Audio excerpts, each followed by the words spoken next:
ও কুষ্টিয়ার মুসলমান বাবারা, ও যুবক বৃদ্ধ বাবাজি, পর্দার আড়ালের মা বোনেরা, কিয়ামতের ময়দানে আল্লাহ না করুন যদি আল্লাহর নবীর সুপারিশের কাতারে দাঁড়াইতে না পারি, বেনামাজি হইয়া যদি দাঁড়াও, বানা করে গুনাহ নিয়ে যদি যাই, নবী তখন বলবে না তুমি আমার উম্মত না, আমি তোমার নবী না। আল্লাহ পাক বলবেন ও ফেরেশতা, এই গুনাহগার বেনামাজি না ফরমানের জাহান্নামের হ্যান্ডকাপ লাগায় দাও। ও আল্লাহর বান্দারা, সূর্যের গরম সইতে পারি না, গুনাহ নিয়ে কবরে গেলে হাসরের ময়দানে কেমনে জাহান্নামের আগুন সহ্য করব? একটু নিজের চিন্তা করো। আজকে তোমার ডানে বামে, আমার ডানে বামে ভক্তবৃন্দের অভাব নাই, টাকা পয়সা বাড়ি গাড়ির অভাব নাই, মরিয়া গেলে সাদা কাফন ছাড়া কেউ নাই, অন্ধকার কবরে কেউ আমার আপন হইয়া যাবে না। অতএব এখনো সময় আছে, তওবা করে নাও, আল্লাহর মোহাব্বত নিয়ে, উলামায়ে কেরামের পরামর্শ নিয়ে 5 ওয়াক্ত নামাজ পড়ো। এখনো সময় আছে, মনে মনে আমার আল্লাহকে ডাকো আর বলো, হে মালিক, জীবনে তো নামাজ কম সারি নাই, বেপরদায় কম চলি না, আজকে থেকে তওবা করলাম। আমার মতো যুবক স্কুল কলেজে পড়িয়া, ব্যবসা করে, চাকরি করে যদি নামাজ পড়ে, আমি কেন পারবো না? আজকে থেকে নামাজ ছাড়বো না, বেপরদায় চলবো না, দাড়ি কাটবো না, মা বাবার সাথে বেয়াদবি করবো না, মুরব্বীদের সাথে বেয়াদবি করবো না, উলামায়ে কেরামের পরামর্শ নিয়া, নবীর তরিকা মানিয়া চলবো। জাহান্নামের বয়ান আছে শুধু এতটুকু না, কারা জান্নাতে যাবে কারা জাহান্নামে যাবে আল্লাহ তাও বয়ান করেছেন। ইন্নাল আবরারা লাফি নাঈম ওয়া ইন্নাল ফুজ্জারা লাফি জাহিম। নেক আমল যারা করবে তারা জান্নাতের পথিক, যারা গুনাহ করবে তারা জাহান্নামের পথিক। ও আল্লাহর বান্দারা, জাহান্নামটা কেমন ভয়ঙ্কর, জান্নাতটা কেমন আরামের ঘর আমার আল্লাহ তাও বয়ান করেছেন। জান্নাতিন তাজরি মিন তাহতিহাল আনহার, এমন একটা জান্নাত আল্লাহ জান্নাত নেক আমলওয়ালাকে দিবেন, যেই জান্নাতে ঢুকলে কোনোদিন যুবকরা বুড়া হবে না, কালো থাকবে না, যেই জান্নাতে কোনো বাথরুম নাই, যেই জান্নাতে কোনো রোদের গরম, অসহ্যকর গরম নাই, যেখানে কোনো বিদ্যুতের লোডশেডিং নাই, ওই জান্নাত এমন আরামের জায়গা যেখানে শান্তি আর শান্তি আর শান্তি। আবারও জবাব দাও, এই জান্নাত পাবে কারা? গুনাহগার না নেক আমলওয়ালা? হে মিম মে মাহবুব ये मतलब का इशारा, है मीम में महबूब ये मतलब का इशारा, फिर क्यों न हो महबूब खुदा नाम मुहम्मद, फिर क्यों न हो महबूब खुदा नाम मुहम्मद।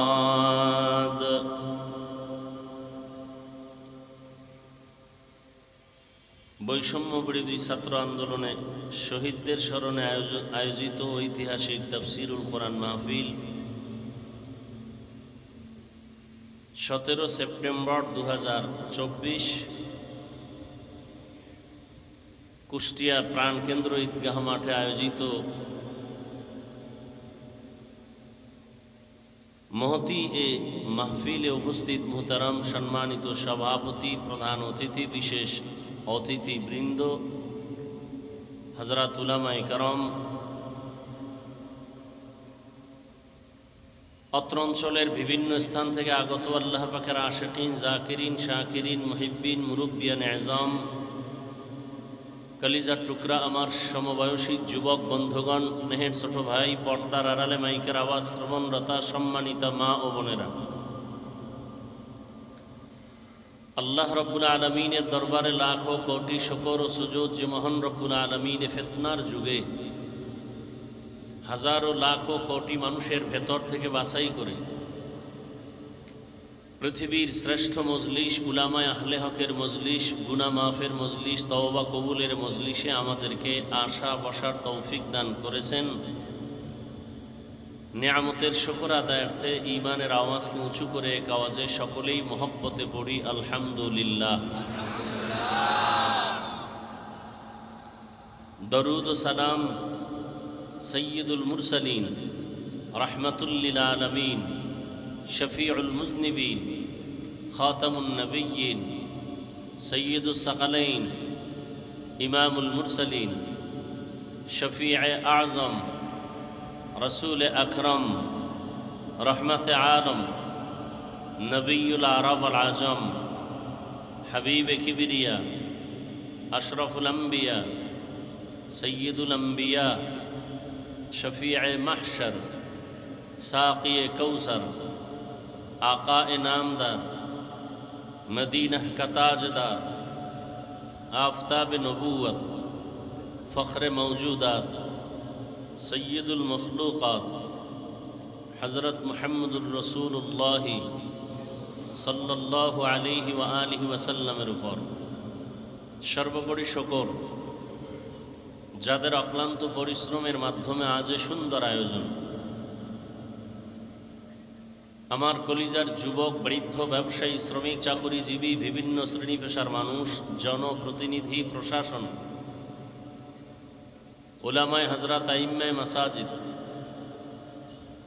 সময়, পরামর্শ, অর্থ দিয়ে দোয়া করে উপস্থিত হয়ে মাইক, লাইট, প্যান্ডেলের ব্যবস্থাপনার মাধ্যমে সহযোগিতা যারা করেছেন, প্রত্যেককেই আল্লাহ রাব্বুল আলামিন খিদমতের বরকতে দুনিয়াতে শান্তি, পরকালে মুক্তির ব্যবস্থা করে দিন। আরও শুকর আদায় করি যে আল্লাহ আমাদেরকে সুস্থ রেখেছেন, হায়াত দিয়া বাঁচায় রেখেছেন এবং বরকতি মজলিসে আল্লাহ কবুল করেছেন। আজ আমার অনেক ভাই, অনেক মা, অনেক বোন, অনেক বাবা দুনিয়াতে নাই। কুষ্টিয়ার শহরে উন্মুক্ত পরিবেশে কোরআন ও সুন্নাহর আলোকে আজকের এই প্রোগ্রাম মানুষের কাছে এক ঈদের আনন্দের মতো।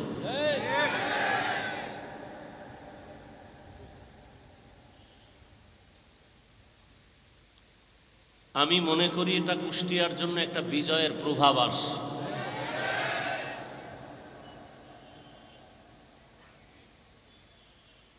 প্রত্যেকটা বিজয়ের জন্য প্রথম যে জিনিসটা দরকার সেটা হলো একতাবদ্ধ পথ চলা। আজ আমার দেশের ছাত্র জনতা, উলামায়ে কেরাম সহ কেউ ডাইরেক্ট, কেউ ইনডাইরেক্ট দেশের পক্ষে, স্বাধীনতার পক্ষে, জালেমের বিরুদ্ধে সার্বিক প্রচেষ্টা চালিয়েছেন। আল্লাহর মদদ আসছে, আল্লাহ দয়া করেছেন, আল্লাহর রহমত ছাড়া এটা অসম্ভব। অনেক বান্দা বান্দির চোখের পানির এটা ফলাফল। এখনো আমরা যে আরামে ঘুমিয়ে থাকবো চুপচাপ, বিষয়টা এমনও না।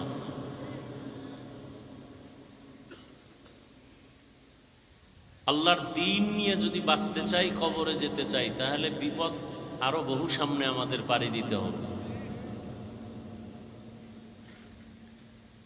আজকের এই মহাসম্মেলন থেকে দোয়া করি, হাজারো লাখো মানুষ আমিন যখন বলবেন, আমার আমিন কবুল হওয়ার গ্যারান্টি না থাকলেও এই বরকতি মজলিসে বহু আল্লাহর আশেক আছেন যারা আমিন কবুল হয়ে যাবে ইনশাআল্লাহ। আমি দোয়া করব, আপনারা শুধু আমিন বলবেন। আল্লাহ পাক এই সম্মেলন, এই প্রোগ্রামের বরকতে আমার দেশ, আমার জাতিকে জুলুম থেকে চূড়ান্তভাবে হেফাজত করুন। বিশেষ করে এই কুষ্টিয়ার বৃহত্তর অঞ্চল আল্লাহ পাক রব্বুল আলামিন দ্বীনের জন্য কবুল করেন। যারা এই উন্মুক্ত পরিবেশে দ্বীনের কথা বলার পরিবেশ তৈরি করার ক্ষেত্রে সার্বিক সহযোগিতা করেছেন, করতে গিয়ে আমার ছাত্র দুনিয়ার থেকে বিদায় হয়ে গেছেন। আল্লাহ পাক তাদেরকে জান্নাতুল ফেরদাউস দান করেন। শহীদদের মাগফিরাত কামনায় আজকের এই আয়োজন। শহীদি দরওয়াজা এমন একটা দরওয়াজা যে জান্নাতে ঢুকতে কোনো টিকিট লাগে না। আল্লাহর রসুল বলেন, কেউ যদি শহীদি মরণ চায় আল্লাহ তাকে শহীদি মরণ দিবেন, সে যদি ঘরের বিছানায়ও মরে যায়। বলে ঘরের বিছানায় মরে গেলে শহীদ কেমনে?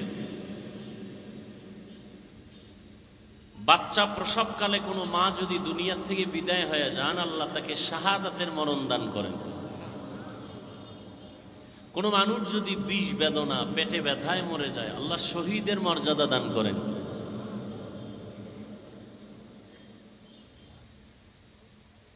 বেঈমানদের মোকাবেলা করতে গিয়ে, জালেমদের জুলুমকে প্রতিরোধ করতে গিয়ে ময়দানে মোকাবেলা করেছেন,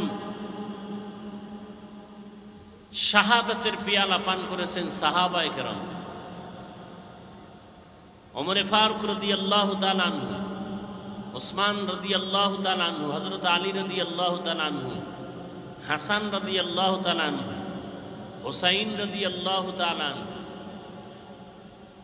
বাতিলের মোকাবেলায় বাতিল কর্তৃক আক্রান্ত হয়ে দুনিয়া থেকে চলে গেছেন শহীদ। কিন্তু রহমতের নবী কোনো বাতিলের আক্রমণে দুনিয়া থেকে চলে যান নাই, ডাইরেক্ট। আবু বকর সিদ্দিক রাদিয়াল্লাহু তাআলা আনহু কোনো বাতিলের আক্রমণে ডাইরেক্ট দুনিয়া থেকে চলে যান নাই। স্বাভাবিক অবস্থায় অসুস্থতা নিয়ে ঘরের বিছানায় দুনিয়া থেকে বিদায় নিয়েছেন।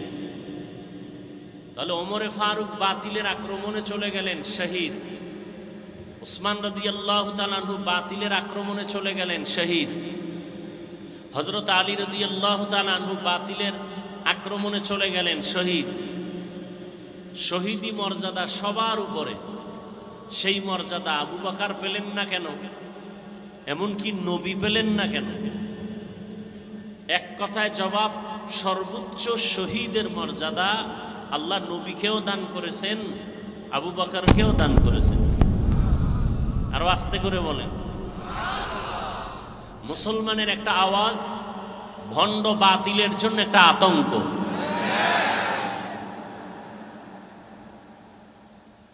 সমস্ত দুনিয়ার বিধর্মীরা মুসলমানের আওয়াজটাকে বেশি ভয় পায়। মুসলমানের টাকা লাগে না, বাড়ি লাগে না, কিচ্ছু লাগে না, ইমানের আওয়াজ। আওয়াজটা হতে হবে ইমানের, আওয়াজটা হতে হবে ইমানের। ওই সেদিন এক জায়গায় বলেছিলাম, কেউ জোরে আওয়াজ দেয় বেশি খাইয়া, পেটে ব্যথা শুরু হয়েছে চিল্লায়। আবার কেউ চিৎকার দেয় 17 বছর না খাইয়া। আছে না নাই? কেউ খাইয়াও চিল্লায়, কেউ না খায় চিল্লায়। মুসলমানের খাওয়া নাই, না খাওয়া নাই, মুসলমানের চিল্লানি হবে ইমানের চিল্লানি। আর একটা কথা আপনাদের মনে তো থাকবেই, বরং এই যে বিলবোর্ড করে লিখে রাখা উচিত রাস্তার মোড়ে মোড়ে, কোরআন হাদিস ইসলাম আর আলেম ওলামার সাথে বেয়াদবি করে কেউ দুনিয়াতে সফলতার সূর্য দেখতে পারে নাই, পারবেও না। এই কথাটা যদি কেউ উল্টো দিকে নেয়, তার কপাল পুড়ে যাবে মরার আগেই। বাংলাদেশের ইতিহাসে সফলতার মানদণ্ডে যারা আগায় গেছে, একমাত্র ইসলামের আলো দিয়ে, ওলামায়ে কেরামের দোয়া নিয়ে। যারা বেয়াদবি করেছে তাদের পতন মরার আগেই হয়ে গেছে। কারণ কিয়ামতের আগের দিন পর্যন্ত এই জমিনে আর কোনোদিন নবী আসবেন না, সাহাবায়ে কেরাম আসবেন না। আসবেন? আমাকে একটু জবাব দেন আর কথা বুঝার চেষ্টা করেন, ভুল হলে ধরায় দিয়ে। কিয়ামতের আগ পর্যন্ত নবীজি আসবেন? আবু বকর, ওমর, ওসমান, আলী সহ কোন সাহাবায়ে কেরাম আসবেন? আসবেন না। আমরা তো সবাই জান্নাতে যেতে চাই, যেতে চাই না? অবশ্যই চাই, আল্লাহ কবুল করেন। এখন জান্নাত পেতে হলে কি কাজ করতে হবে, কি ছাড়তে হবে, এ বিষয়ে দিক নির্দেশনা আছে কোরআনে আর হাদিসে। কথা ঠিক? কোরআন নাজিল হইছে নবীর উপরে, নবী নাই। নবী সাহাবায়ে কেরামদের শিখাইছেন, তারাও নাই। এখন আপনি কোরআন পড়ে পড়ে সঠিক পথে যাবেন, ভালোটাকে গ্রহণ করবেন, খারাপটাকে আপনি বর্জন করবেন। আফসুস, হাজার আফসুস, আপনার আব্বাও কোরআন বুঝে না, আপনিও কোরআনের আরবি বুঝেন না, হাদিসেরও আরবি বুঝেন না। আপনি জান্নাতের পথ চিনবেন কি করে আর চলবেন কি করে? কথা বুঝাইতে পারলাম? এখন কি করার? নবীও আসবেন না, কোরআন বুঝাবার জন্য আবু বকর, ওমর, ওসমান, আলী আসবেন না। কোরআন বুঝাবার জন্য এ জমিনে কিয়ামতের আগে মুজাদ্দেদে আলফে সানি আর আসবেন না, ইমাম বুখারী আর আসবেন না, ইমাম মুসলিম আসবেন না, ইমাম তিরমিজি আসবেন না। তাহলে এই জাতি যারা কোরআন বুঝে না, পড়তে পারে না, আরবি বুঝবে দূরের কথা, কোরআনের আরবি পড়তে পারে না, হাদিসের আরবি পড়তে পারে না, এরা কিভাবে জান্নাতের পথ পাবে? কিয়ামত পর্যন্ত এর স্থায়ী সমাধান হলো এই গোটা দুনিয়ার উম্মত জান্নাতের পথ খুঁজে পাবে কোরআন সুন্নাহর আলোকে, একমাত্র, শুধুমাত্র, কেবলমাত্র উলামায়ে আহলে হকের মাধ্যমে। অতএব যারা উলামায়ে কেরামদেরকে অ্যাবাউট করে চলবে তারা খাসারাত দুনিয়া ওয়াল আখিরা, দুনিয়াও বরবাদ, আখিরাতও বরবাদ। উম্মতের রাহবর উলামায়ে কেরাম। উম্মত যখন নবীদের সাথে বেয়াদবি করত তখন পতন চলে আসতো। নবীদের স্থলাভিষিক্ত সাহাবায়ে কেরাম, এদের পরে ক্রমান্বয়ে আসছে উলামায়ে কেরাম। এই উলামায়ে কেরামদের দাম কত? আল্লাহ নিজে কোরআন শরীফে বলেছেন, রাসূল হাদিসে বলেছেন। উলামায়ে কেরাম কারা? ইন্নামা ইয়াখশাল্লাহা মিন ইবাদিহিল উলামা।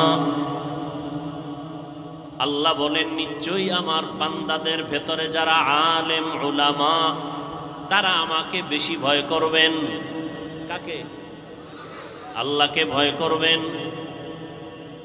বান্দাদের ভেতরে যারা উলামা, এক বচনে আলেম, বহু বচনে উলামা।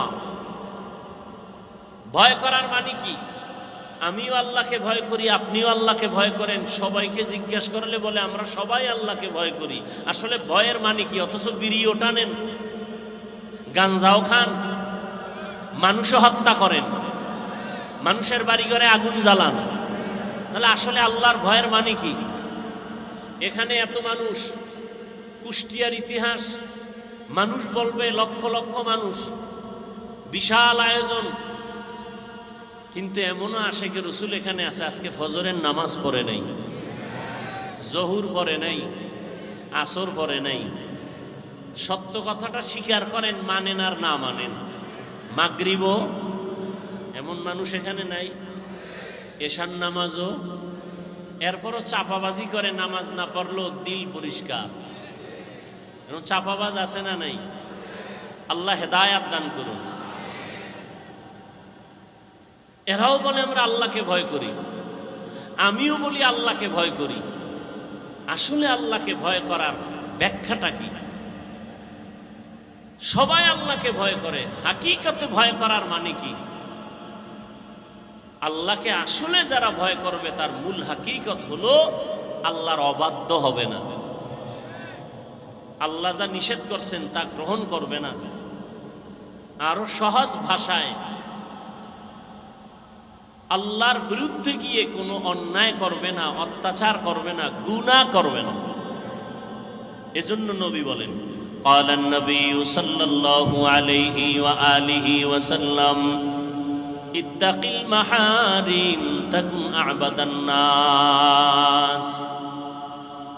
ও দুনিয়ার উম্মত, আল্লাহর নিষিদ্ধ কাজ থেকে তুমি নিজেকে বাঁচাও, আল্লাহর কাছে তোমার মর্যাদা বেড়ে যাবে। সাহাবায়ে কেরাম এই কথা শুনিয়া এতটাই নিজেকে কন্ট্রোল করেছেন, ওমরে ফারুক মুখের ভেতরে একটা পাথরের টুকরা রাখতেন, অযথা যেন একটা কথা বের না হয়। কারণ অযথা কথা বললে আল্লাহর কাছে জবাব দিতে হবে। কথারও বাজেট আছে, আমি হায়াত কতদিন পাবো, কয়টা কথা বলবো তার বাজেট আছে। হায়াতের বাজেট বাকি, কথার বাজেট শেষ। মরার আগে দেখবেন বোবা হয়ে গেছে, কারণ হায়াতের বাজেট এখনো বাকি আছে, কথার বাজেট নাই, বেশি কথা বলে শেষ। এ যুবক, সারা রাত মোবাইলের মাধ্যমে এত কথা বলো, চিন্তা করছনি বাজেট আছে কত? এমন যেন না হয় মরার আগে হায়াত বাকি থাকবে, জবানের কথার বাজেট থাকবে না, বোবা হয়ে কাটাতে হবে বিছানায়। আল্লাহ বাজেট দিয়ে দিছেন, হিসাব করে কথা কইও, মিস কল ফাইলি ব্যাক করো না। আল্লাহ সব ভাইকে হেদায়াত দান করুন। আল্লাহ পাক এই মাহফিলের বরকতে পুরা কুষ্টিয়ার এই জমিনকে দ্বীনের দুর্গ হিসাবে কবুল করেন। আল্লাহ পাক অত্র অঞ্চলের সমস্ত মানুষকে শান্তির জীবন দান করুন। কবরস্থ যারা আল্লাহ সবাইকে জান্নাত দান করুন। পরস্পরে মোহাব্বত আল্লাহ বাড়ায় দেন। আপনাদের সব থেকে বেশি পরিচিত কোরআন শরীফ থেকে একটা আয়াত আমি পড়েছি, রসুলের একটা হাদিস পড়েছি। আপনারা যদি বসেন, ধৈর্য ধারণ করেন আর দিল খুলে দোয়া করেন, তো আয়াত এবং হাদিসের আলোকে কিছু কথা আমি পেশ করব, ইনশাআল্লাহ কবুল করেন। আল্লাহ কবুল না করলে হবে? অনেকেই কিন্তু জানে এখানে প্রোগ্রাম আসার নিয়ত করেছিল, আসতে পারে নাই। টাকা থাকলেই মক্কা যাওয়া যায় না যদি আল্লাহ কবুল না করেন। মনে চাইলেই দ্বীনের কাজে বসা যায় না আল্লাহ কবুল না করলে। অনেকের বাড়ির থেকে ওয়াজের নাম নিয়ে আসছে, কুষ্টিয়া শহর ঈদগায় ওয়াজে যাই, কিন্তু কপাল খারাপ, প্যান্ডেলে ঢুকতে পারে নাই। তারা কোথায়? মহিলা প্যান্ডেল তাওয়াফ করে, আর কেউ দোকানপাটে আড্ডা করে, গল্প করে, কবিরা গুনাহ করে, এর নাম কপাল। এজন্য আমি সব সময় বলি, আল্লাহ চাইলে সব হয়, বান্দা চাইলে কিছুই হয় না। বান্দা চাইছিল আরো 20 বছর থাকবো, আল্লাহ কয় আমি দিব না। কাটটা হইল আল্লাহটা। আল্লাহ চাইলে হয়, বান্দা চাইলে হয় না। আল্লাহ। আবার অনেকে প্যান্ডেলে ঢুকছেন, কিন্তু কোরআন হাদিসের কথা শুনে দিলটাকে নরম করে তওবা করে বাড়ি যাওয়ার কপাল হবে কিনা অনেকের অসম্ভব। অনেকে মোনাজাতের আগে চলে যাবে। এ বিশাল প্যান্ডেলে কত আল্লাহর বান্দা আছেন, আলেম বুজুর্গ, যাদের আমিন কবুল হয়ে যাবে। এদের সাথে যদি বসে মা বাবার জন্য একটু দোয়া করা যাইতো, মা বাবা কত না খুশি হতেন, তাদের কবর না কত শান্তির বাগান হয়ে যেত। যে কপাল পরা সেই দোয়ায় শরীক হতে পারবে না, শয়তান তাকে উঠায় নিয়ে যাবে। এই প্যান্ডেলের দাম কত? রসুল বলেন এখানে বসার সাথে সাথে জীবনের সব গুনাহ মাফ। সুবহানাল্লাহর আওয়াজ যত দূর চলে গেল, যত মানুষ ছাড়া ভিন্ন মাখলুক শুনছে, কিয়ামতের দিনে জমিন তার সাক্ষী হয়ে যাবে।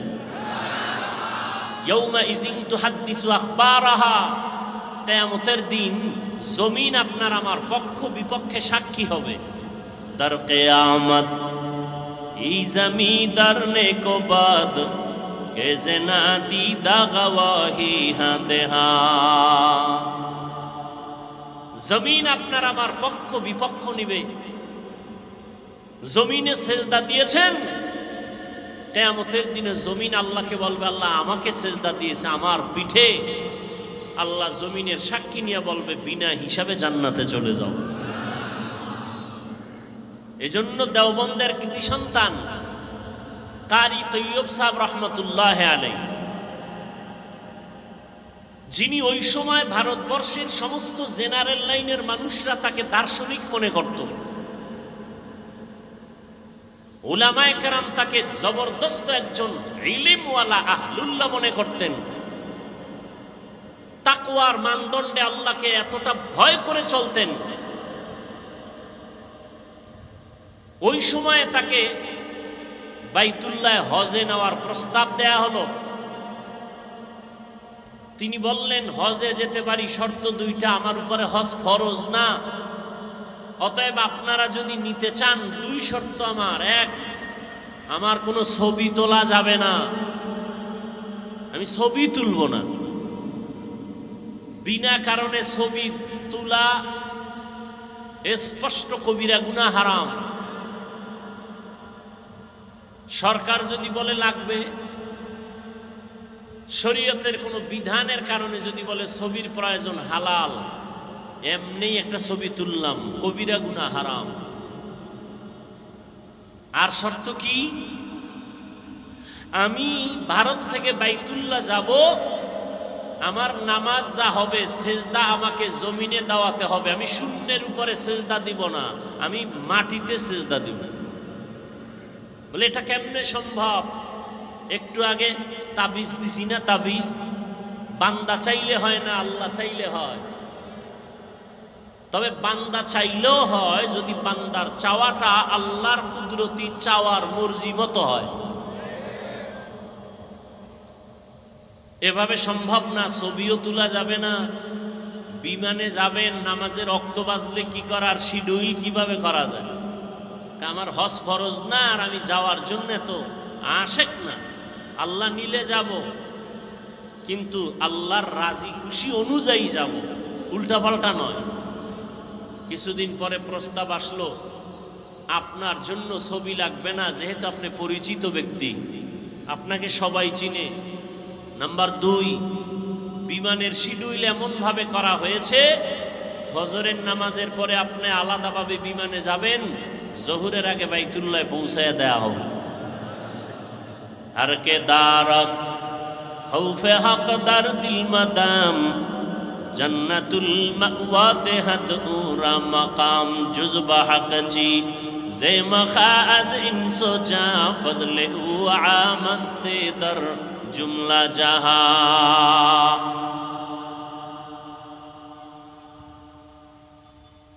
অতএব আল্লাহ দয়া করে নিয়ে আসছেন। গতকালেও নাকি এদিকে বৃষ্টি হয়েছে। যেইভাবে বৃষ্টি সারা দেশে চলছিল, প্রোগ্রাম হবে বলে কোনো সুযোগই হবে বলে কোনো চিন্তাই করা যায় না। ওই যে বললাম, বান্দা চাইলে হয় না, আল্লাহ চাইলে হয়। ওয়ামা আরসালনার, আমাকে আপনি তাড়াতাড়ি কালেমা পড়ায় দেন। এই রাখাল আর কেউ না, কলিজার সাহাবী আব্দুল্লাহ ইবনে মাসউদ রাদিয়াল্লাহু তাআলা আনহু। ইমামুল আউয়ালিনাল আখিরিন বহরে সদকা রহমাতাল লিল আলামিন সাইয়্যিদুল কাউনাইন খাতমুল মুরসালিন আখির আমদ বুদে ফখরুল আউয়ালিন। এরে আল্লাহর বান্দা, ভালো করে বুঝো,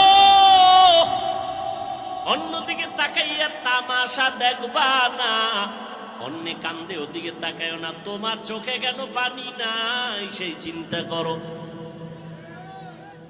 একজনে আল্লাহর মুহাব্বতে চিৎকার দেয়, তোমার মধ্যে সেই জালজালা কেন হয় না? ওরে আগুন লাগলে তো শরীরটা গরম হবে, এটাই তো স্বাভাবিক। আগুন লাগলে তো গরম তাপ লাগবে, শরীর গরম হবে, এটাই স্বাভাবিক। আগুনের পাশে বসো, তোমার ভাইয়ের শরীর গরম হয়, তোমার শরীর কেন গরম হয় না? কারণটা কি? তোমার ব্যাটারিতে চার্জ নাই, তোমার ঈমান দুর্বল, তোমার আমল দুর্বল। মাওলার কাছে কান্না করো, হে মালিক, আজকে মানুষ হইলাম, পরিচয় দেই আমি মানুষ, কিন্তু এখনো মানুষ হতে পারি না। আব্দুল্লাহ ইবনে মাসউদ নবীর মুজিজা দেখে কালেমা পড়লেন।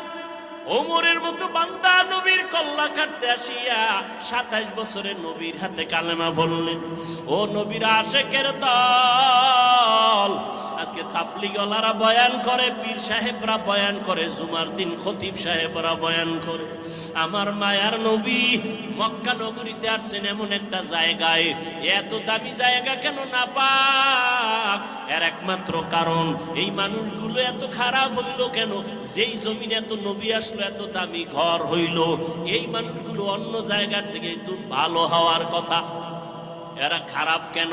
এর যতটা জবাব আছে এর মধ্যে শ্রেষ্ঠ জবাব হলো এরা আল্লাহর নবী আসার আগ পর্যন্ত এরা মুরব্বি হারা ছিল, এই জন্য দিক বেদিক হয়ে গেছে। ঈসা নবী চলে গেলেন, মাঝখানে কোনো নবী নাই, কোনো মুরব্বি নাই। যারাও ছিল নবীর স্থলাভিষিক্ত, এরা দুনিয়ার লোভে পইরা ডান বাম হয়ে গেছে। হালালটারে হারাম কয়, হারামটাকে হালাল বলে। রহমান এই সমস্ত ইহুদি আর খ্রিস্টানদের যারা নামদারি আলেম ছিল, এরা টাকা খাইয়া দুনিয়ার লোভে বিধানটাকে ডান বাম করে দিল। মানুষগুলো মূর্তি পূজায় লিপ্ত হয়ে গেল। যেই বাইতুল্লাহ এত দামি ঘর, ওই বাইতুল্লাহর ভেতরে 360টা মূর্তি ভেতরে টানানো। কয়টা? 360টা মূর্তি। এই খেয়াল করো ভালো করে, নবী আইসা নামাজ যখন শুরু করছে, বাইতুল্লাহর পাশে নামাজ পড়ছে, মূর্তি ছিল না? মক্কা বিজয়ের আগে তো মূর্তি নামায় নাই। মূর্তি ভেতরে 360টা মূর্তি। মায়ার নবী আল্লাহর মুহাব্বত নিয়ে নামাজ পড়তেছেন। প্রথম কিবলা বাইতুল মুকাদ্দাসের দিকে ফিরিয়া মদিনায় যাইয়াও আমার নবী ওই 16 মাস দীর্ঘ বছর পর্যন্ত বাইতুল মাকদিসে নামাজ পড়ছেন, কিন্তু নবীর দিলের তামান্না বাইতুল্লাহর দিকে ফিরিয়া নামাজ পড়বেন। মদিনার থেকে দক্ষিণ দিকে হলো বাইতুল্লাহ, ওদিকে ফিরিয়া কখন পড়বেন নবীর মনে চায়। এত বছর নবী বাইতুল্লাহর দিকে ফিরতে পারে না, কিন্তু দিল কাঁদে বাইতুল্লাহর দিকে ফিরবে। নবী নামাজে দাঁড়াইলেন, রুকুর হালাতে জিবরাইল আমিন আইসা কয়, নবী এবার আপনি বাইতুল মাকদিস থেকে ফিরিয়া বাইতুল্লাহর দিকে হয়ে যান। জিবরাইল ঘুরাইয়া দিল। নামাজ 4 রাকাতের মাঝখানে 2 রাকাতে ওই মসজিদকে মসজিদে কিবলাতাইন বলে, মদিনাতুল মুনাওয়ারার পাশে। ও নবীর আশিকের দল, এই মক্কার মানুষ খারাপ হওয়ার প্রধান কারণ এরা মুরব্বি পায় নাই। আল্লাহর কসম একবার, আল্লাহর কসম 2 বার, আল্লাহর কসম 3 বার, ওয়াল্লাহি বিল্লাহি তাল্লাহি, যতদিন পর্যন্ত এই জাতি মুরব্বি মানবে না, ততদিন পর্যন্ত এই জাতির কপালে শান্তি আসবে না। বর্তমান দুনিয়ায় এই উম্মতের মুরব্বি একমাত্র উলামায়ে আহলে হক। এদের বিরুদ্ধে যদি যায়, এদের পতন হবে মরার আগে, সেদিন বেশি দূরে না। আর যদি আলেমদের মানিয়ে চলে, আল্লাহ পাক শান্তির দরওয়াজা খুলে দিবে। মক্কার মানুষ এত খারাপ কেন? এরা মুরব্বি নাই, মুরব্বি মানে না, মুরব্বিদের উল্টাপাল্টা করে ফেলছে। এই জন্য আল্লাহর মুহাব্বত এখান থেকে শিক্ষা নাও। নবী আসলেন, মুরব্বি উম্মত পেয়ে গেল। নবী এখন মুরব্বি হইয়া উম্মতের ডাক্তার, চিকিৎসা করতেছেন। উম্মতের সুন্দর চিকিৎসা করার জন্য প্রধান কারণ হলো, প্রথম কাজ হলো সুন্দর ব্যবহার। নবী এমন সুন্দর ব্যবহার দিয়েছেন, মক্কার মানুষ নবীর আশিক হয়ে গেল। দুশ্মনেরাও যদি গালি দেয়, কিন্তু পেছন থেকে নবীরে মোহাব্বত করে। যেই মুহাম্মদ এত সুন্দর ব্যবহার, 63 বছর হায়াতে আমার নবী একটা মিথ্যা কথা জীবনে বলেন নাই। কেমন একজন নবী পেয়েছো, যেই নবীর জীবনে কোনো মিথ্যা কথা নাই? এমন একজন নেতা পাইবানি যে মিছা কয় না? আছে? মোবাইলটা ঘরের মধ্যে কানে লাগায় ঘরে থাইকা ওকে আমি জমি নেই নাই, আছে না নাই? বর্তমান মিথ্যার ফ্যাক্টরি হলো মোবাইল। আল্লাহ মিথ্যা থেকে হেফাজত করেন। এমন মায়ার নবী আমার জীবনে একটা মিথ্যা কথা বলেন নাই। কেমন নবী আমার, সেই নবী কোনোদিন কাউকে একটা গালি পর্যন্ত দেন নাই। নবীর সামনে দাঁড়াইয়া কত দুশ্মন অকথ্য ভাষায় গালাগালি করে, আমার নবী গালি দিবেন দূরের কথা, কোনো গালির জবাব দেন নাই। ও কুষ্টিয়ার মুসলমান, আল্লাহর মোহাব্বত অন্তরে জমা করে নাও। শিক্ষিত এলাকার মানুষ আপনারা কুষ্টিয়ার বিশ্ববিদ্যালয় থেকে লেখাপড়া করে কত আলেম বের হইয়া উম্মতের দাওয়াত দেয়, দ্বীনে ইসলামের কাজ করে। ও কুষ্টিয়ার মুসলমান, ভালো করে বুঝো, কেমন নবীর আদর্শ পাইলা যে নবী একটা মিথ্যা কথা বলেন নাই, তুমি আমি কেন মিথ্যা বলবো ইচ্ছা করিয়া? কেমন নবী আমার যেই নবী একটা গালি কাউকে দেন নাই, গালির জবাব দেন নাই। আরো আশ্চর্য কথা হলো, মায়ার নবী আমার কারো দিকে চোখ গরম করে কখনো তাকান নাই, নবী চোখ গরম করে তাকান নাই। কেমন মায়ার নবী আমার, নবীর এই উত্তম ব্যবহার দিয়া মক্কার মানুষগুলোকে এত দামি বানায় দিলেন। আল্লাহ এক পর্যায়ে জিব্রাইলের পাঠায় কয়, আমি লিস্টি দিয়া দিলাম, নবীর লিস্টি দিয়া দাও, লিস্টির মধ্যে যাদের নাম আছে নবী যেন ঘোষণা দিয়া দেয়, লিস্টির ভিতরে যাদের নাম তারা বিনা হিসাবে জান্নাতি। ও এলাকার মুসলমানেরা, ও যুবকেরা, ও বৃদ্ধ বাবাজি, ও পর্দার আড়ালের মা বোনেরা, সারা রাত যদি নবীর ইতিহাস বয়ান করি শেষ হবে না।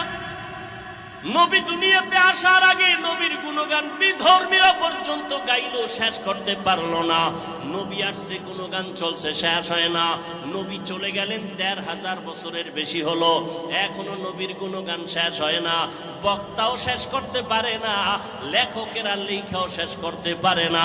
কিয়ামত পর্যন্ত নবীর গুণগান বক্তারা বলবে, লেখক লেখবে, শেষ হবে না। কিয়ামতের দিনও নবীর প্রশংসা চলবে। এরে নবীর উম্মতেরা, ওই নবীর আদর্শ ধারণ করো। আমি কুষ্টিয়ার শিক্ষিত মুসলমানকে জিজ্ঞাসা করব, নবীর রেখে যাওয়া সুন্দর আদর্শ ছাড়া আর কারো কাছে ভালো আদর্শ আসেনি? থাকলে একজনে দাঁড়ায় বলো, হাফিজ ভাই, আমাদের কুষ্টিয়া এলাকার ভেতরে মোহাম্মদের আদর্শ ছাড়া আরো কিছু লোক আছে, তাদের আদর্শ মোহাম্মদেরটার থেকেও ভালো। আল্লাহর কসম, যদি ভালো আদর্শ দেখাইতে পারো, আমি মোহাম্মদেরটা নিব না, আমি তারটা নিব। কিন্তু পারছে কেউ? অনেকে অপচেষ্টা করেছিল। চেষ্টা না অপচেষ্টা? ব্যর্থ চেষ্টা করেছিল। আব্রাহাম লিঙ্কন আদর্শ দিল, জাতি গ্রহণ করে না। মাও সেতুন আদর্শ দিল, জাতি গ্রহণ করে না। লেনিন আদর্শ দিল, জাতি গ্রহণ করে না। কার্ল মার্কস আদর্শ দিল, জাতি গ্রহণ করে না। বরং আওয়াজ উঠল দুনিয়ায়। কি আওয়াজ? বলে, দুনিয়াতে যত আদর্শ গান শুনলাম, এক কথায় জবাব, দুনিয়ার সব আদর্শগুলো নাপাক, একমাত্র মদিনার নবীর আদর্শই হলো পাক। ও গো নবীর উম্মতেরা, হয়ে আজি দিশাহারা, কোরআন হাদিসের চলো যখন যাহা চায় মনে, নবী বিনে কে দাঁড়াবে পুলসিরাত মিজানে, নবী বিনে কে দাঁড়াবে পুলসিরাত মিজানে। ও আল্লাহর বান্দারা, তাহলে নবীর আদর্শ থেকে দামিয়ার আদর্শ কারো কাছে? সবাই একমত? দ্বিতীয় প্রশ্ন, নবীজির আদর্শ যে রেখে গেলেন মানবে কারা? হিন্দু, ইহুদি, খ্রিস্টান? সবাই একটু জিহ্বা নাড়ায়, আল্লাহ সাক্ষী, ফেরেশতারা লিখবে। বলো, নবীর আদর্শ মানবে কারা? কোন দেশের মুসলমান? সারা দুনিয়ার। শুধু কুষ্টিয়ার মুসলমান বাপ? হ্যাঁ, তাহলে নবীর আদর্শ হিন্দু মানবে না, বৌদ্ধরা মানবে না, ইহুদিরা মানবে না, খ্রিস্টানেরা মানবে না, তুমি মুসলমান মানবা। কিন্তু কই, নবীর আদর্শে দাড়ি লম্বা হয় না কেন? নবীর আদর্শে টুপি মাথায় উঠে না কেন? নবীর আদর্শ মতো 5 বেলার নামাজ পড়ো না কেন? এটা কি শুধু হুজুরেরা করবে? ও আল্লাহর বান্দা, যদি বলো হুজুর, ও হাফিজ ভাই, আমরা পারি না, আপনারা পারেন, এবার আমি বলবো, রে বাবা, তোমার মতো যুবক জীবনে মাদ্রাসায় পড়ে নাই, স্কুল কলেজে লেখাপড়া করে, জেনারেল লাইনে চাকরি করে, ব্যবসা করে, সত্য কথাটা স্বীকার করো। তোমার মতো যুবক জীবনে মাদ্রাসায় পড়ে নাই, এমন যুবক স্কুল কলেজ ভার্সিটিতে পড়ে, 5 বেলার নামাজ পড়ে আছে না নাই? আর কি ওয়াজ করবো বলো? এবার তুমি তোমারে জিজ্ঞেস করো, তুমি কেন পারো না? ও কুষ্টিয়ার মুসলমান, তোমার মতো যুবক সন্তান র্যাব, আর্মি, পুলিশ, বিডিআরের চাকরি করে 5 বেলার নামাজ পড়ে আছে না নাই? তুমি কেন পারবা না রে বাবা?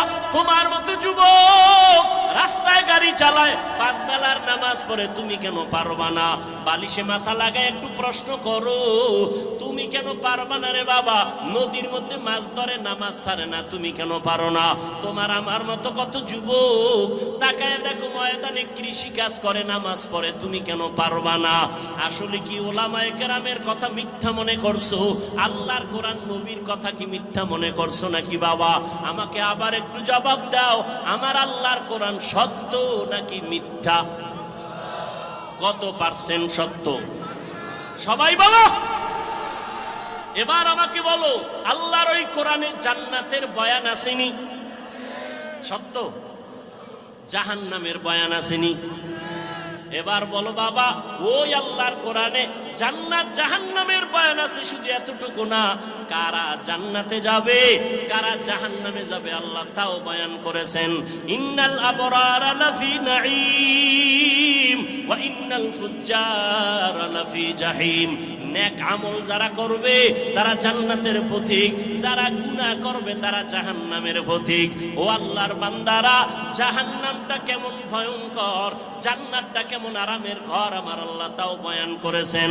জান্নাতিন তাজরি মিন তাহতিহাল আনহার, এমন একটা জান্নাত আল্লাহ জান্নাত নেক আমলওয়ালাকে দিবেন, যেই জান্নাতে ঢুকলে কোনোদিন যুবকরা বুড়া হবে না, কালো থাকবে না, যেই জান্নাতে কোনো বাথরুম নাই, যেই জান্নাতে কোনো রোদের গরম, অসহ্যকর গরম নাই, যেখানে কোনো বিদ্যুতের লোডশেডিং নাই, ওই জান্নাত এমন আরামের জায়গা যেখানে শান্তি আর শান্তি আর শান্তি। আবারও জবাব দাও, এই জান্নাত পাবে কারা? গুনাহগার না নেক আমলওয়ালা? তোমার আমল কোথায় রে বাবা? আর যারা গুনাহ দিয়ে কবরে যাবে তাদের জন্য জাহান্নাম আল্লাহ বানায় রাখছেন। কেমন জাহান্নাম? আল্লাহ তাআলা কোরআনে বয়ান করেছেন, আল্লাতী তাত্তালিউ আলাল আফইদা, দুনিয়ার আগুন থেকে 70 গুণ জাহান্নামের আগুনের গরম হবে বেশি। ওই জাহান্নামটা গুনাহগারের জন্য, ওই জাহান্নামে তো ভয়ঙ্কর। দুনিয়ার আগুন হাতে লাগলে হাত জ্বলে, পা জ্বলে না, পায়ে লাগলে পা জ্বলে, হাত জ্বলে না। আল্লাহ বলেন জাহান্নামের আগুনে তো মারাত্মক ভয়ঙ্কর আগুন, শরীরের যে কোনো জায়গায় লাগা মাত্র কলিজা পর্যন্ত ভুনা হয়ে যাবে। ও যুবক, আজকে আমিও তো তোমার মতো একটা যুবক। আমি যদি তোমার মতো প্যান্ট শার্ট টাই লাগাইয়া দাড়ি কামাইয়া রাস্তায় ঘুরতাম, মাস্তানি করতাম, কেউ বাধা দিত না। টুপি মাথায় দিলে মাথা গরম হয়, তোমার থেকে কম বুঝি না, এরপরও কেন টুপি ভালাই না? দাড়ি রাখলে যৌবনের ভাব চলে যায়, এগুলো বুঝি, এরপরও কোনো দাড়ি কাটি না। ও যুবক, বেপরদায় চললে বড় যৌবনের ভাব মিটানো যায়, এরপরও কেন বেপরদায় চলি না? ও আল্লাহর বান্দারা, নামাজ পড়তে অনেক কষ্ট, শীতের দিন ফজরের সময় নামাজ পড়াবো আরো কষ্ট, এরপরও কেন নামাজ ছাড়ি না রে বাবা? এই লম্বা জামাটা পরলে শরীর গরম লাগে, বুঝি, তারপরও কেন এই পোশাকটা ফালাই না? এর একমাত্র কারণ, আল্লাহর কোরআন পড়লাম, নবীর কথা দেখলাম, একটাও কোনো মিথ্যা নাই। অনেক বেঈমানেরা, পণ্ডিতেরা মিথ্যা প্রমাণ করার জন্য অপচেষ্টা করছে, আজও পর্যন্ত আমার মাওলার কথা একটা ভুল বের করতে পারে নাই, পারছে? বরং বহু বেঈমানেরা কালেমা পড়ে মুসলমান হয়ে গেল। ও যুবক বাবা, চিন্তা ভাবনা করিয়া কবরের দিকে যাও, একটু চিন্তা করো রে বাবা, আমার মাওলার কোরআন সত্য। আজকের বৈজ্ঞানিকরা বলে জমিন থেকে 9,30,00,000 মাইল উপরে হলো সূর্য। এই জমিনটা যত বড়, তার থেকে 13 লক্ষ গুণ বড় সূর্য। এই সূর্যটা রাতের বেলা নাই, দিনের বেলা ছিল, এখনো কেন এত গরম লাগে, সহ্য করা যায় না? আল্লাহর কথা মিথ্যা না রে বাবা। নবী বলেন কিয়ামতের দিন মানুষ নারী আর পুরুষ সব উলঙ্গ দাঁড়াবে হাসরের মাঠে। সূর্যটা নিচে নেমে আসবে, সূর্যের গরমে জমিনটা তামা হয়ে যাবে। আম্মা জান আয়েশা রাদিয়াল্লাহু তাআলা আনহা দেখেন নবী একদিন তার রুমে বৈশা কাঁদতেছেন, যে নবীর কোনো গুনাহ নাই সেই নবী কান্না করেন। আম্মা জান বলেন, ইয়া রাসূলুল্লাহ, আমার ভয় লাগে কোনো বেয়াদবি করলাম কিনা, আপনি কেন কাঁদতেছেন? আমার নবী বলেন, আয়েশা, আপনি কোনো বেয়াদবি করেন নাই, কেন কাঁদেন হে নবী? মায়ার নবী বলেন, আয়েশা, হাসরের ময়দানের কথা মনে পড়ে গেছে আমার। কিয়ামতের দিন আমার গুনাহগারের উম্মতের কি হালাত হবে। কেন ইয়া রাসূলুল্লাহ? নবী বলেন, আয়েশা, কিয়ামতের ময়দানে নারী আর পুরুষ সব উলঙ্গ দাঁড়াবে। কিয়ামতের দিন সূর্যের গরমে মাথার মগজগুলো টাস টাস করে ফেটে যাবে, জমিনটা তামা হয়ে যাবে। অন্যদিকে জাহান্নামের আওয়াজ, আবার আমার মাওলাও রাগান্বিত আওয়াজ দিবেন, লিমানিল মুলকুল ইয়াউম লিল্লাহিল ওয়াহিদিল কাহ্হার। আমার আল্লাহ তো রাগান্বিত হবেন, হাসরের ময়দানটা থর থর করে কেঁপে উঠবে।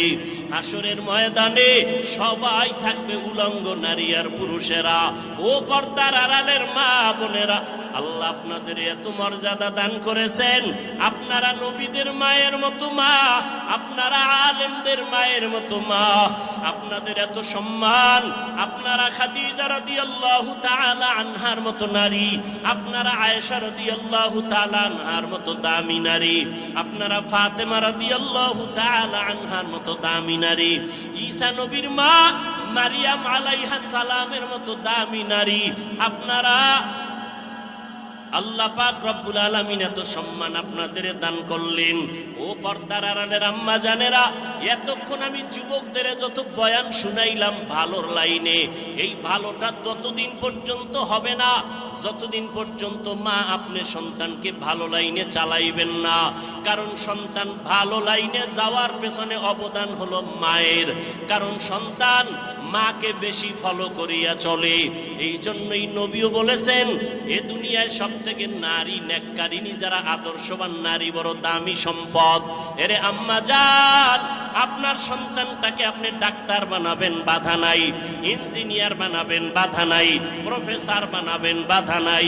ও যুবক, তুমি স্কুলে পড়ো, কলেজে পড়ো, ভার্সিটিতে পড়ো, বাধা নাই। আমি এতক্ষণ তোমাদের এত চিল্লাইয়া বয়ান শুনাইলাম, একবারও আমি বলি নাই তোমরা হুজুর হইয়া মাদ্রাসায় যাও। না বাবা, তুমি চাকরি করো, বাধা নাই, ব্যবসা করো, বাধা নাই, তুমি স্কুলে পড়ো, বাধা নাই, তুমি চাকরি করো, তুমি ভার্সিটিতে বড় কোনো বাধা নাই। তবে নবীর আদর্শ মানিয়া অন্ধকার কবরের দিকে রওনা হও। ডাক্তারও যদি হও, মা বাবার দোয়া নিয়ে চলিও, 5 বেলার নামাজ পড়িও, কপাল খুলে যাবে। ইঞ্জিনিয়ার যদি হও, ভালো আদর্শ নিয়ে মানুষের সাথে আচরণ ভালো করিও, কোরআন তেলাওয়াত করো, 5 ওয়াক্ত নামাজ পড়িও, জীবনের চাকা ঘুরে যাবে। ও আল্লাহর বান্দারা, আম্মা জান আয়েশা বলেন, ও নবী, কিয়ামতের ময়দানে ভয়ঙ্কর হালাত কেমন হবে? নবী চোখের পানি ছেড়ে কাঁদেন আর কয়, আয়েশা, নবীরা যাদের কোনো গুনাহ নাই সেই নবীরা পর্যন্ত কান্নায় বিভোর হয়ে যাবে। আদম নবী কান্না করবেন নিজেকে বাঁচাবার জন্য, মূসা নবী কান্না করবেন নিজেকে পরিত্রাণের জন্য, ইব্রাহিম নবী কান্না করবেন নিজেকে বাঁচাবার জন্য, মুক্তির জন্য, ঈসা নবী কান্না করবেন নিজেকে মুক্তি করার জন্য, উম্মতেরা যাবে সুপারিশের জন্য, আদম নবী তাড়ায় দিবেন, মূসা নবী তাড়ায় দিবেন। উম্মতের সুপারিশ করতে গিয়া ইব্রাহিম নবী বলবেন আমি পারবো না, নূহ আলাইহিস সালাম বলবেন আমি পারবো না। নবী বলেন, ও আয়েশা জানো, ওই কঠিন সময় উম্মতেরা এক একজন নবীর কাছে যাইয়া যখন দেখবে সুপারিশের কেউ নাই, উম্মতেরা পাগলের মতো করবে। সর্বশেষ ওরা আমি মুহাম্মদের কাছে দৌড়ানোর চেষ্টা করবে, আমাকে তালাশ করবে। আম্মা জান বলেন, নবী আপনাকে হাসরের ময়দানে উম্মতেরা কোথায় পাবে? নবী বলেন, ও আয়েশা, আমি আমার মাওলার কুদরতের সামনে মাকামে মাহমুদে সেজদায় পড়ে কান্না করব। অন্য নবীরা নিজেকে বাঁচাবার কান্নায় বিভোর, আর আমি মুহাম্মদ একবারও আমার জন্য আমি কান্না করব না। আমি কান্না করে শুধু বারবার বলবো, আল্লাহ আমার উম্মতেরে বাঁচাও, আমার উম্মতেরে বাঁচাও, আমার একটা উম্মত যেন জাহান্নামে না যায়। আমার আল্লাহ তখন বলবে, নবী আপনি কাঁদবেন না, আপনার উম্মত গুলো ধরে ধরে বাছাই করে জান্নাতের ময়দানের দিকে নিয়ে যান। ও আয়েশা, আমি তখন খুশি মনে আমার উম্মত গুলো ধরে ধরে জান্নাতের ময়দানের দিকে নেওয়া শুরু করব। আম্মা জান আয়েশা বলেন, ইয়া রাসূলুল্লাহ, কোটি কোটি কোটি মানুষের ভেতরে আপনার উম্মত গুলো চিনবেন কি করে? নবী বলেন, ও আয়েশা, যেই উম্মত দুনিয়াতে আমি মুহাম্মদের মোহাব্বতে পড়িয়া ওযু বানাইয়া 5 বেলার নামাজ যথাযথভাবে আদায় করবে, কিয়ামতের ময়দানে ওই ওযুর জায়গাগুলো নূরের আলোতে চমকাইতে থাকবে। আমি নবী দেখে দেখে উম্মতকে জান্নাতের দিকে নিয়ে যাব। ও কুষ্টিয়ার মুসলমান বাবারা, ও যুবক বৃদ্ধ বাবাজি, পর্দার আড়ালের মা বোনেরা, কিয়ামতের ময়দানে আল্লাহ না করুন যদি আল্লাহর নবীর সুপারিশের কাতারে দাঁড়াইতে না পারি, বেনামাজি হইয়া যদি দাঁড়াই, বেপরদার অবস্থা নিয়ে যদি দাঁড়াই, তওবা না করে গুনাহ নিয়ে যদি যাই, নবী তখন বলবে, না তুমি আমার উম্মত না, আমি তোমার নবী না। আল্লাহ পাক বলবেন, ও ফেরেশতা, এই গুনাহগার বেনামাজি না ফরমানের জাহান্নামের হ্যান্ডকাপ লাগায় দাও। ও আল্লাহর বান্দারা, সূর্যের গরম সইতে পারি না, গুনাহ নিয়ে কবরে গেলে হাসরের ময়দানে কেমনে জাহান্নামের আগুন সহ্য করব? একটু নিজের চিন্তা করো। আজকে তোমার ডানে বামে, আমার ডানে বামে ভক্তবৃন্দের অভাব নাই, টাকা পয়সা বাড়ি গাড়ির অভাব নাই, মরিয়া গেলে সাদা কাফন ছাড়া কেউ নাই, অন্ধকার কবরে কেউ আমার আপন হইয়া যাবে না। অতএব এখনো সময় আছে, তওবা করে নাও, আল্লাহর মোহাব্বত নিয়ে উলামায়ে কেরামের পরামর্শ নিয়ে 5 ওয়াক্ত নামাজ পড়ো। এখনো সময় আছে, মনে মনে আমার আল্লাহকে ডাকো আর বলো, হে মালিক, জীবনে তো নামাজ কম সারি নাই, বেপরদায় কম চলি না, আজকে থেকে তওবা করলাম। আমার মতো যুবক স্কুল কলেজে পড়িয়া ব্যবসা করে চাকরি করে যদি নামাজ পড়ে, আমি কেন পারবো না? আজকে থেকে নামাজ ছাড়বো না, বেপরদায় চলবো না, দাড়ি কাটবো না, মা বাবার সাথে বেয়াদবি করবো না, মুরব্বীদের সাথে বেয়াদবি করবো না, উলামায়ে কেরামের পরামর্শ নিয়া নবীর তরিকা মানিয়া চলবো, মা বাবার দোয়া নিয়া চলবো। তওবা করার মতো যদি নিয়ত হয়, অন্তরে যদি কোনো নেফাকি আর দুর্বলতা না থাকে, খাঁটি তওবা করার নিয়ত যাদের অন্তরে আছে, দুটো হাত আমার আল্লাহকে দেখাইয়া দাও। আয় আল্লাহ, আমাদের হাতগুলো কবুল করে নেন, তওবা কবুল করে নেন। তওবার উপরে মজবুত হইয়া নবীজির আদর্শ মানিয়া উলামায়ে কেরামের পরামর্শে চলার তৌফিক দান করেন, আমিন। আলহামদুলিল্লাহি রাব্বিল আলামিন, والصلاة والسلام على سيد الأنبياء والمرسلين وعلى آله وأصحابه أجمعين يا أرحم الراحمين يا أرحم الراحمين يا أرحم الراحمين رب ارحمهما كما ربياني صغيرا اللهم إنك عفو كريم تحب العفو فاعف عنا اللهم إنا نسألك رضاك والجنة ونعوذ بك من سخطك والنار উদয়ার মালিক কুদরতের নজর দিয়া দেখেন উলামায়ে কেরাম, মুরব্বী, হাজী সাহেব, কত ব্যবসায়ী, চাকরিজীবী, কত ছাত্র ভাই, যুবক ভাই, পর্দার আড়ালের মা বোনেরা হাত তুলেছেন। আয় আল্লাহ, আমরা সবাই গুনাহগার, জাহান্নামের আসামি। তওবার নিয়তে হাত তুলেছি।